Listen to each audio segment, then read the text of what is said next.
उठी कासिद सजना नाल रसाई दा जिवें निकलदा है कोई हाल कट। उठी कासिद सजना नाल रसाई दा जिवें निकलदा है कोई हाल कट। मिट्टी बल्ली है केड़े दुश्मन दी जरा ढूंढ के लाजमी गल कट।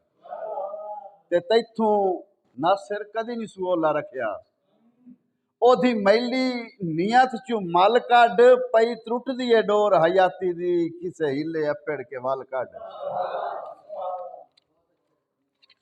ते धोखे दिते नी हेक दे कम उसनी धोखे दिते नी हेक दे कम असनी खू अपने कान ही खट्टे। ते तेरी नियत दी सी गई है नासिर नू इन्ने अखियां च पा नहीं घट्टे।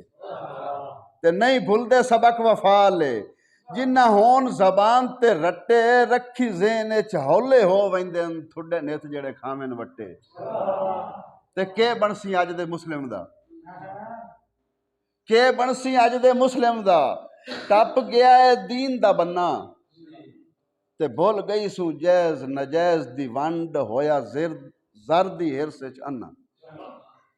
के बनसी अज दे मुस्लिम दा टप गया है दीन दा बन्ना।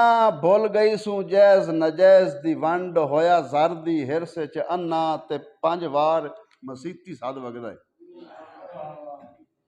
5 वार मसीती सद वगदा है। अफसोस नहीं रखदा कन्ना नहीं मर्द नू रही परवाह पग दी सिरू ला छड्डे उतले रन्ना।